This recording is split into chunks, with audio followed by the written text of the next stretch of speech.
Bonsoir, première étape du Tour et première victoire au sprint. Le Français Jackie Durand reste en jaune. Au Grand Prix de France de Formule 1, l'Allemand Michael Schumacher confirme sa domination. À Sarajevo, des casques bleus pour la première fois tirent au mortier sur une batterie serbe. Et puis la ruée sur les Champs-Élysées, les fans des Stones s'arrachent les billets du concert surprise de demain soir à l'Olympia. Le Tour de France, première étape et première arrivée au sprint à Lannion, c'est l'Italien Fabio Baldato qui a mis tout le monde d'accord, comme on dit, après 233 km de course en s'adjugeant la victoire d'étape. Le Français Jackie Durand a réussi à conserver son maillot jaune, même si parfois c'est difficile. Philippe Visserias et Jacques Garniche. À Paris, le maillot, Jackie Durand ne demande pas mieux. Mais il ne s'attendait pas forcément à se retrouver en jaune aussi rapidement, à être l'attraction du public et la cible favorite de ses adversaires. Car un maillot jaune, c'est la garantie de passer une journée agitée. 240 km de faux plats, de montée et de descente entre Dinan et Lannion, 240 km pendant lesquels ses coéquipiers de l'équipe Castorama, seuls contre tous, vont essayer de contrôler la course. Mais à 75 km de l'arrivée, la concurrence devient rude. Éric Decker, un jeune Hollandais, s'échappe. Il comptera près de 2 minutes d'avance. Pour aller le chercher, le peloton accélère. Le public breton est ravi. Ils sont des milliers à attendre sous la pluie le passage du Tour de France. À quelques kilomètres de l'arrivée, Decker est repris. Place aux spécialistes du sprint. Le suprême effort au bout de l'effort. Bien sûr, on retrouve Jalabert, Abdou-Japarov, mais ce soir, le plus fort s'appelait Fabio Baldato. Derrière, dans le peloton, Jackie Durand.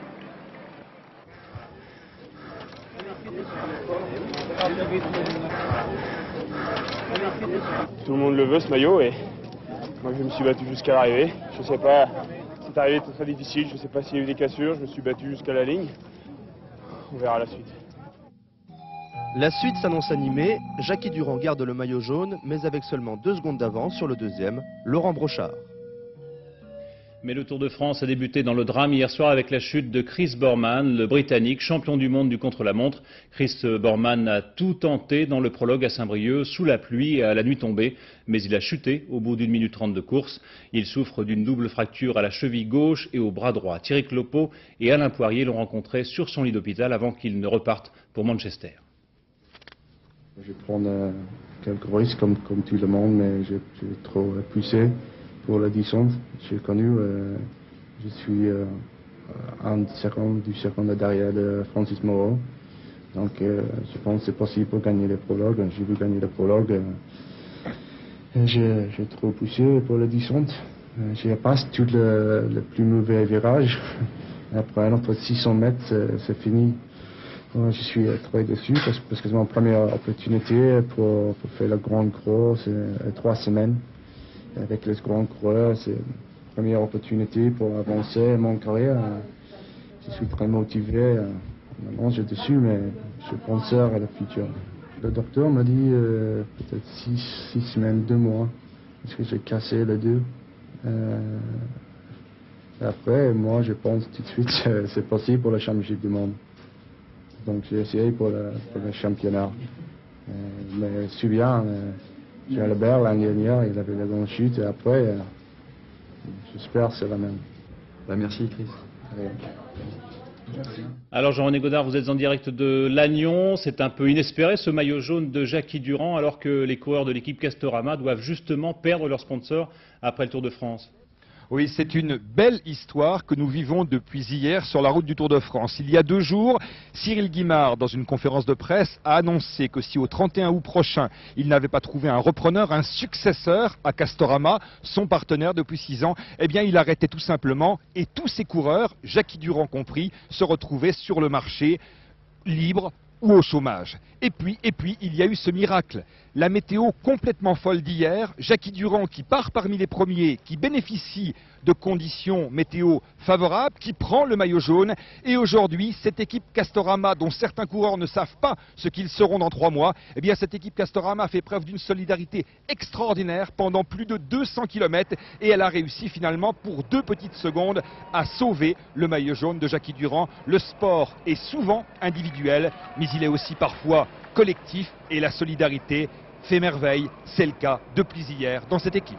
Alors Jean-René Godard, on dit que Miguel Indurain redoute particulièrement ses premières étapes avec des arrivées au sprint, qu'il a peur de tomber.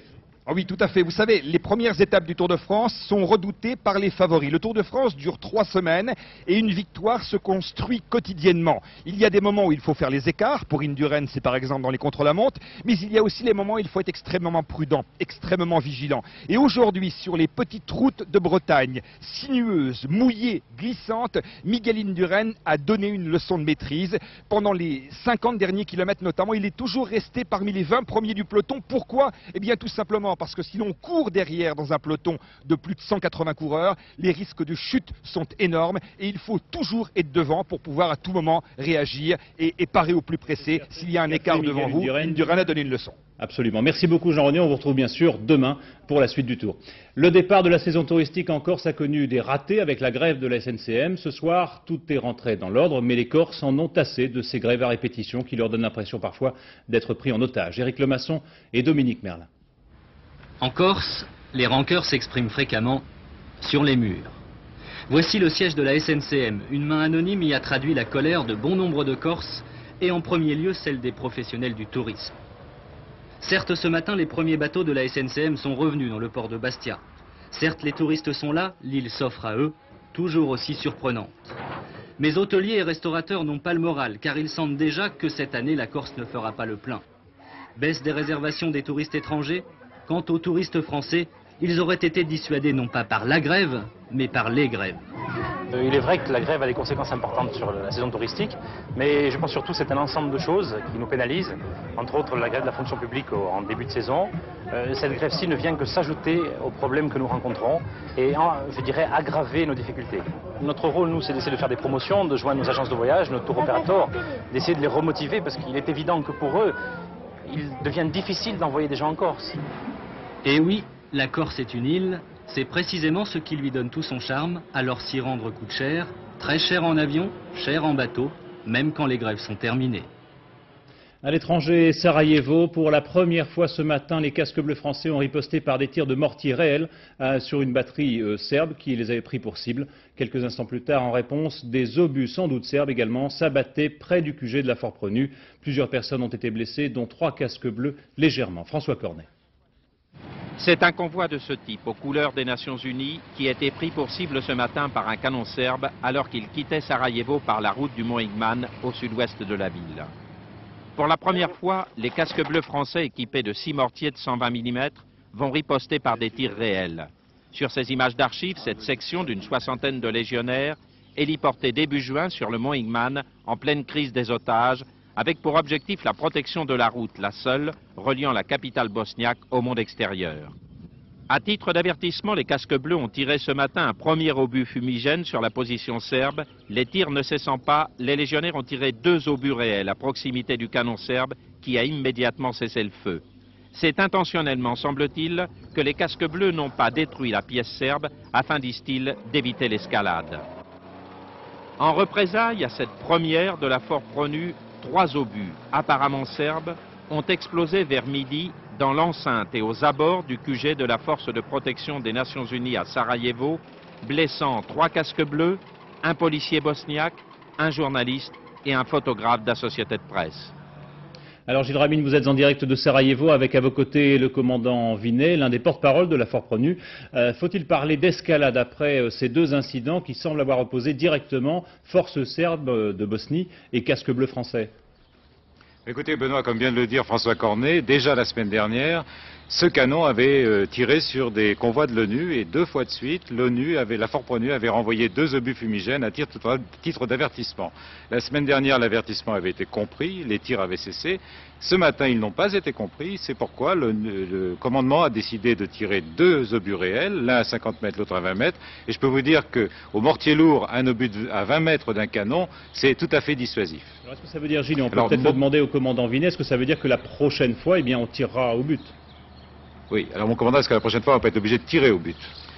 Il est bien évident que c'est une solution à laquelle nous serons éventuellement contraints, mais à laquelle nous résoudrons en dernière extrémité, car il est bien évident que, comme vous le disiez à l'instant, nous refusons un processus quelconque d'escalade de la violence. Nous sommes ici, bien sûr, pour faire la paix, et non pas pour nous laisser entraîner dans une logique de montée de violence dans laquelle nous serions contraints malgré nous. De rentrer. Mais mon commandant, le fait que 4 heures après, les Serbes aient répliqué par 3 obus sur le quartier général à Sarajevo, est-ce que ça ne montre pas leur détermination et est-ce que ça ne prouve pas que vous serez obligé un jour ou l'autre d'utiliser des moyens plus dissuasifs encore? Cela paraît effectivement évident. On ne peut pas nier que les obus qui sont tombés à proximité directe de la résidence cet après-midi n'aient pas été destinés particulièrement à la Fort-Prenu. Et cela nous laisse penser qu'effectivement, un jour ou l'autre, nous serons obligés de répondre d'une manière beaucoup plus musclée. Et c'est pour cela d'ailleurs que la force de réaction rapide a été acheminée sur place et qu'elle sera bientôt opérationnelle. Et manifestement, les Serbes ne comprennent pas bien le message. Ils ont du mal à comprendre, mais nous espérons que par la persuasion, plutôt que par la montée de la violence, nous les ferons comprendre. Pardon. En 2 mots, Gilles, comment est-ce que vous expliquez cette recrudescence des bombardements en ce moment sur Sarajevo, depuis quelques jours? Bon, bien, écoutez, l'explication de la recrudescence des bombardements, elle est simple, c'est que l'offensive bosniaque grignote les positions serbes et les fixe, que cette offensive n'a pas fait de gains décisifs, mais elle a gagné du terrain partout, et que, comme à chaque fois que les Bosniaques gagnent un tout petit peu de terrain, les Serbes bombardent Sarajevo, bombardent les enclaves, les villes assiégées. C'est toujours le même processus, et actuellement Sarajevo est une ville morte. Les habitants disent que jamais ils n'ont connu une situation pareille depuis 1992. C'est un retour en arrière terrible. C'est même pire qu'en 92 parce que quand il y avait 1500 obus par jour, les gens se terraient dans les caves. Aujourd'hui, c'est tout à fait discontinu. Ce sont des bombardements à l'aveugle et ça crée énormément de dégâts. Ça fait beaucoup de morts. Rien que dans la journée d'hier, 12 morts et 71 blessés. Merci Gilles Rabine et merci mon commandant d'avoir été avec nous pendant ce journal de 20 heures. Il n'y a pas eu d'accord cette nuit entre Yasser Arafat et Shimon Peres. Les 2 hommes se sont séparés après 8 heures de discussion sans parvenir à s'entendre sur l'extension de l'autonomie et le retrait progressif des troupes israéliennes de Cisjordanie. Une nouvelle rencontre devrait avoir lieu d'ici un jour ou 2 alors que la tension reste vive dans les territoires. Notre correspondant à Jérusalem, Charles Anderlin, a voulu voir 1 an après l'arrivée de Yasser Arafat ce qui avait changé à Gaza. Reportage.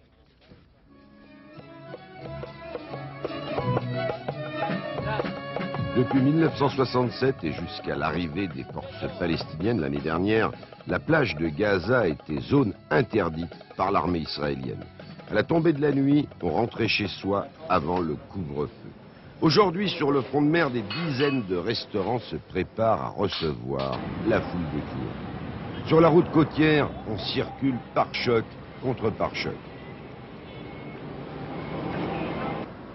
Populaire, ce restaurant a ouvert ses portes il y a 1 mois à peine. Il emploie déjà 32 serveurs et cuisiniers. À Gaza, on se déplace en famille et cet établissement a installé un parc pour enfants. Il est 23 h et la nuit ne fait que commencer. À l'entrée du Lido, un garde armé, la soirée est privée. De nombreuses jeunes femmes sont habillées à l'occidental. C'est une véritable révolution culturelle ce qu'on voit ici sur la plage. Révolution culturelle, révolution sociale, révolution nationale, je peux dire. Qu'est-ce qui a changé en 1 an ici? Pendant l'occupation, tout le monde reste chez soi sans rien faire, justement regarder la télé, discute entre nous. Mais maintenant, on est libre à sortir. Les islamistes n'aiment pas tellement cela. Les islamistes ils ne peuvent pas obliger les gens de rester toujours à la maison. Entre 2 restaurants de luxe, on trouve aussi la très petite entreprise. Ce jeune patron est satisfait, les affaires n'ont jamais aussi bien marché. Il a vendu une centaine d'épis de maïs à 20 centimes pièce. Il recycle même ses cahiers scolaires.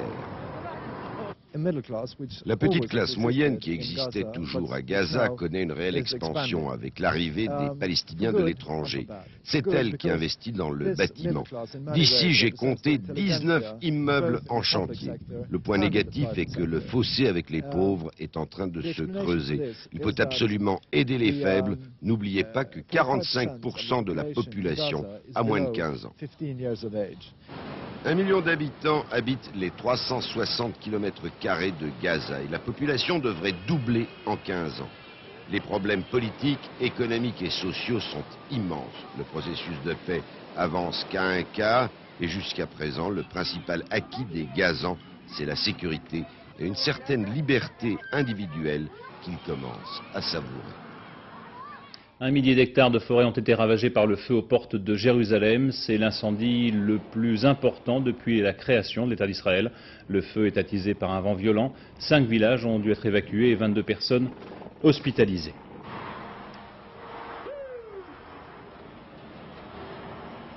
En Italie, l'ancien chef du pôle anticorruption, l'ex-juge Antonio Di Pietro, est en ce moment entendu par la justice. Le chef de l'opération main propre est soupçonné à son tour d'avoir profité de son poste pour obtenir un prêt et aider un ami à obtenir un poste élevé dans la police milanaise.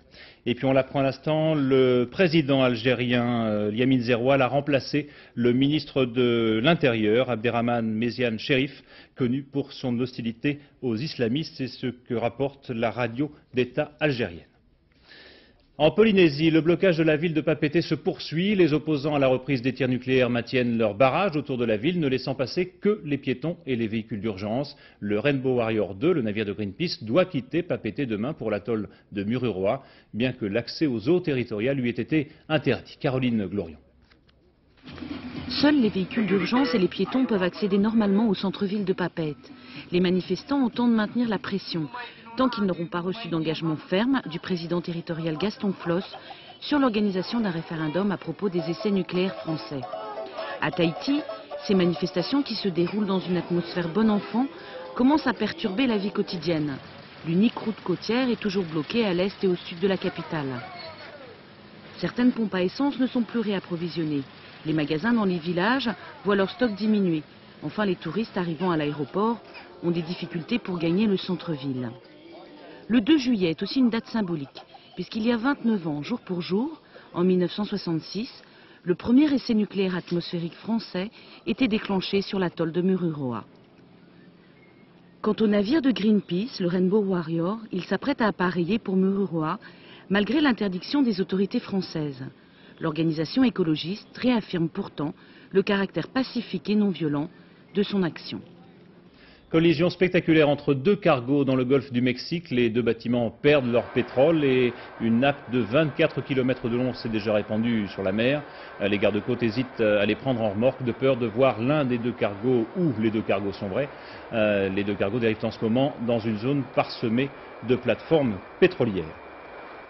Et puis au Japon, une nouvelle intoxication par un gaz mystérieux dans le métro de Yokohama, au sud de Tokyo, a touché au moins 36 personnes. Elles ont été hospitalisées, mais aucune dans un état grave. Le nouveau primat des Gaules a été officiellement intronisé cet après-midi. Il s'agit de Monseigneur Ballan, l'ancien archevêque de Reims, qui succède ainsi à Lyon à Monseigneur de Courtrai, décédé le 16 septembre dernier. De nombreuses personnalités lyonnaises ont assisté à la cérémonie qui avait lieu dans la primatiale Saint-Jean-Baptiste. Et puis pendant que le pape Jean-Paul II poursuit sa visite en Slovaquie, un prêtre autrichien a surpris quelque peu ses fidèles ce matin à la messe en annonçant en chair qu'il renonçait à ses fonctions pour vivre au grand jour la liaison qu'il entretenait depuis des années avec sa compagne. Des milliers de fans des Stones se sont précipités ce matin sur les Champs-Élysées. C'était au Virgin Megastore qu'étaient vendues les places pour le concert surprise des Rolling Stones à l'Olympia demain soir.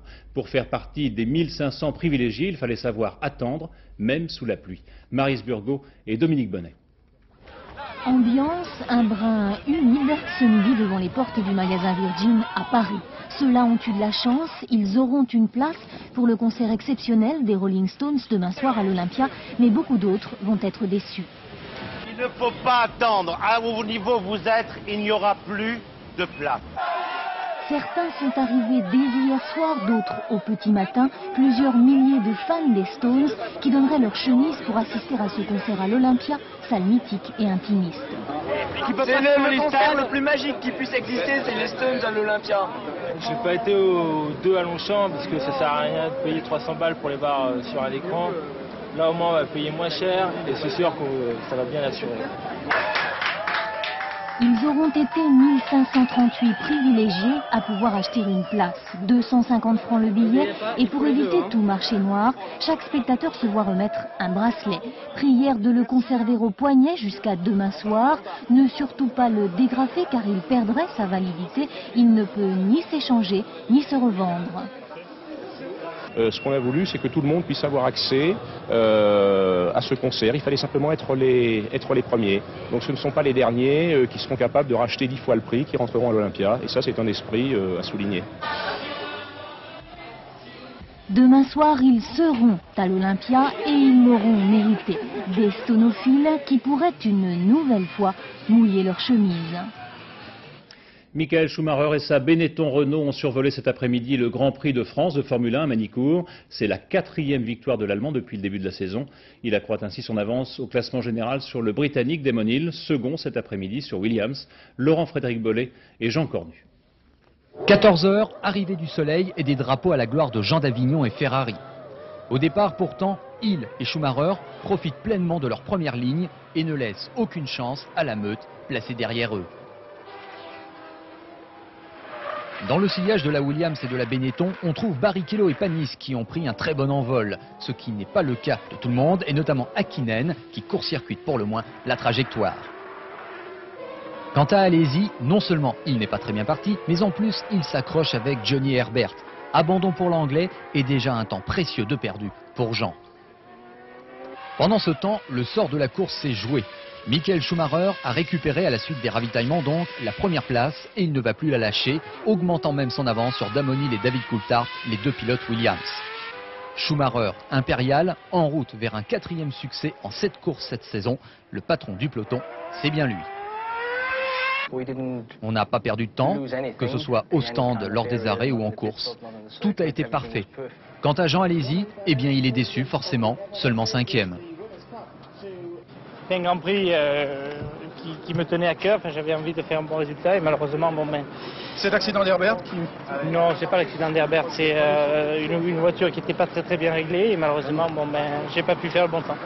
On peut en tout cas lui faire confiance pour retrouver une super motivation d'ici 15 jours pour le Grand Prix d'Angleterre. Les orages se sont promenés un peu partout en France aujourd'hui, les températures ont fléchi, la pluie souvent a pris le relais, sauf sur la Côte d'Azur bien sûr où il fait beau, chaud et où les premiers touristes se sont rués sur les plages. Reportage harassant d'Olivier Théron et Didier Beaumont à Juan-les-Pins. La route a été longue, fatigante, agitée, une véritable transhumance des citadins vers de bleus pâturages. Une fois la voiture rangée, les vacances commencent vraiment. Oubliez le stress, le bureau et la routine. Voici le soleil, la mer et la liberté. Objectif pour les vacances, la détente. La détente avant tout. Profiter du soleil et de la région. Bronzer un petit peu plus, je sais pas, trouver des petits coins sympas le soir et puis s'amuser aussi la nuit. Voilà. Et sur la côte, tout est prêt pour recevoir les touristes, notamment les maîtres nageurs sauveteurs, car l'été peut vite se transformer en la saison de tous les dangers. Surtout l'insolation. Chez les jeunes, surtout chez les enfants, quoi. Si on oublie de mettre la crème, ça peut être dangereux pour les enfants. Puis après, c'est tous les bobos de la plage. Mais la plage, en version plus sophistiquée, ça ressemble à ça. Le rêve à portée de main et la musique en rythme avec le ressac de la mer. Ce sont des gens qui ont envie de se régaler, s'éclater et les vraies vacances. Parce qu'il faut se lâcher, il ne faut pas venir ici pour essayer de faire des économies, c'est pour se lâcher. Autant dans les discothèques, à la plage que dans les restaurants. C'est la fête, quoi. La fête commence donc et une seule idée va occuper l'esprit des vacanciers. Détente et farniente, un cocktail à consommer sans modération, mais attention, ça ne dure que 2 mois. Alors 900 ou 1000 km plus au nord, autrement dit à l'opposé, les plages du nord et de la côte belge ont aussi leurs adeptes. Il faut aimer le grand air, l'eau fraîche et ne pas oublier son paravent. Reportage à La Panne, à la frontière franco-belge, Marianne Masse et Gilles Balbastre. Un petit air de croisette, même si ici les palmiers sont en plastique et que les parasols servent autant à protéger du soleil que des caprices du vent. J'ai toujours entendu dire que l'air était très bon, qu'il y avait plus de... vivifiant, oui, quoi. Oui. Ici, c'est surtout l'iode, c'est ça, c'est l'iode. Le vent, il faut s'habituer, mais on l'aime bien, c'est chez nous. Quand on est du Nord, on aime son pays. En effet, si un nordiste sur 2 en moyenne part en vacances, c'est souvent pour rester dans la région. Et peu importe que les décors rappellent qu'au fond, là-bas, il y a les usines. On vient ici pour trouver une convivialité et finalement des vacances abordables. Je ne veux pas dire que c'est relativement bon marché, mais enfin, bon, à défaut de partir à l'étranger, c'est un avant-goût des vacances, quoi. Si on avait les moyens, on irait peut-être un petit peu à la Côte d'Azur, quoi, mais la Panne, Brédune, Dunkerque, c'est bien aussi, hein. L'originalité, c'est qu'en plein pays flamand, la station est francophone. Un avantage linguistique pour les Wallons, mais aussi pour les Français qui passent la frontière toute proche. Je suis de Tourcoing, donc je suis à 50 minutes d'ici, de chez moi. Donc le temps n'est pas beau, je retourne chez moi. C'est un avantage. Quand je suis sur la Côte d'Azur, il n'y a pas question. Chair de poule ou poule mouillée? Il faut dire qu'ici, la mer n'est pas très bleue, l'eau n'est pas très chaude, mais comme partout ailleurs, on prend du bon temps. Soyez prudents, un baigneur, un vacancier de 63 ans a succombé dans l'Hérault à une hydrocution cet après-midi. Un mot de chasse maintenant, une chasse un peu particulière puisqu'elle se déroule en baie de Somme, qu'il s'agit d'une vieille tradition picarde, qu'elle se consacre uniquement au gibier d'eau, comme le colvert, la sarcelle ou le foulque, et qu'une exposition lui est consacrée à Saint-Valery-sur-Somme. Reportage au fil des siècles, Marianne Mas et Dominique Mas.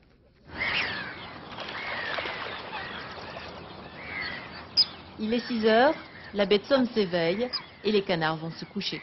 C'est la période où les oiseaux ont terminé de s'alimenter et retournent sur leur zone de repos. Nous sommes dans le Hable d'Ault, un ancien site de chasse au gibier d'eau, devenu réserve naturelle. Aujourd'hui, ce sont les ornithologues qui viennent y faire leurs observations à partir des nombreuses huttes de chasse qui ont été conservées sur le site. Dans le département de la Somme, il y en a environ 2000. À quelques unités près, c'est un des départements où on chasse le plus le canard à partir de huttes de chasse. Ensuite, il faut savoir que selon les moyens, on construit de petites huttes ou de plus grosses. Des gens très fortunés vont avoir une hutte qui leur servira de résidence secondaire. En pleine période de chasse, quand le temps est au frais, on dit même que l'absentéisme augmente dans les entreprises. Un chasseur qui part la hutte peut y rester jusqu'à plusieurs semaines. Plus qu'un folklore, c'est un mode de vie. La chasse a finalement conditionné l'évolution des populations ici. On vit, on est, on meurt chasseur. La chasse à la hutte telle qu'on la pratique aujourd'hui, c'est une histoire vieille de 3 siècles. Une tradition qui est aussi un attrait pour le tourisme local. On organise des nuits à la hutte, comme ici dans l'une des plus connues de la baie de Somme, la hutte des 400 coups, qui date du début de siècle. Oui, c'est presque encore resté comme à l'origine. Là, nous cheminons dans la fameuse allée de Troène qu'avait créée le vicomte de Brossain-de-Méry lorsqu'il a construit la hutte des 400 coups. C'est donc un vicomte Picard qui l'a fait construire en 1904 pour venir y chasser la bécassine, au beau milieu de 100 hectares de marais. Mais pour autant, la chasse au canard n'était pas réservée aux seuls aristocrates. Depuis le début du siècle, peut-on dire, c'était une chasse des gens qui travaillaient dans la journée. C'était une chasse essentiellement ouvrière. Les gens qui travaillaient à l'usine n'avaient pas le temps ni la possibilité de chasser dans la journée, donc ils se sont réfugiés la nuit. Et c'est comme ça que cette chasse à la hutte s'est popularisée ici dans la région. On se retrouve en communion parfaite avec la nature, on se retrouve seul dans sa petite cabane, à écouter la nature, à écouter la nuit. Peut-être on a besoin de ça pour se ressourcer. La Somme compte aujourd'hui 15 000 licenciés pour la chasse au gibier d'eau, une chasse très réglementée et limitée à la consommation personnelle. Ici n'est pas chasseur, celui qui n'est pas amoureux de la nature. Le chorégraphe américain William Forsythe est au Châtelet en ce moment. 20 ans après sa première création, il continue d'étonner. Didier Eppelbaum et Daniel Lefebvre sont encore sous le charme.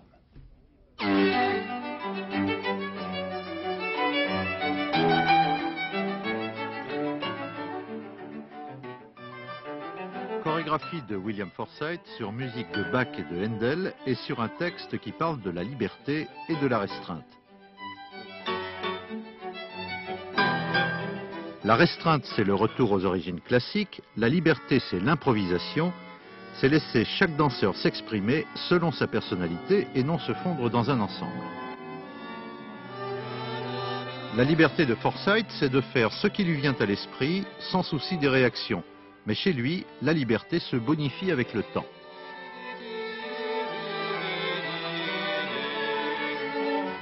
La question n'est pas de devenir meilleur, c'est de parvenir à être soi-même. Question, Forsythe est-il lui-même quand il fait pleuvoir des mots sur scène, sans cohérence apparente?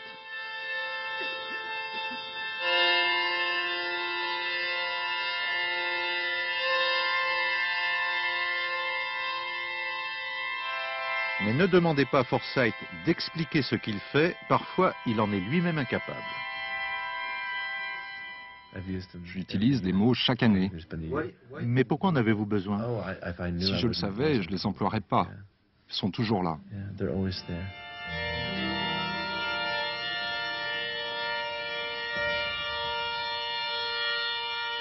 La seule chose qui compte vraiment pour Forsythe, c'est le mouvement. Il demande à ses danseurs de se détacher, de se laisser évaporer, de bouger très vite mais sans violence. Son succès, c'est qu'ils y parviennent presque à la perfection.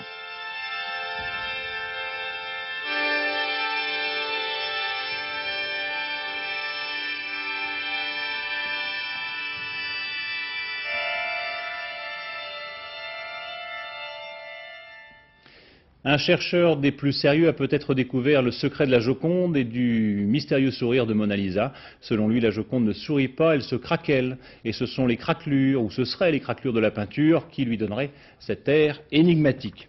Voilà, avant de refermer ce journal, un coup de chapeau à nos confrères de Votre Dimanche. Ils lancent un nouveau journal dominical que je vous présente ici. Vous en voyez la une. Le journal du dimanche ne sera donc plus seul à occuper ce créneau. Votre Dimanche, vous le voyez, c'est un tabloïd.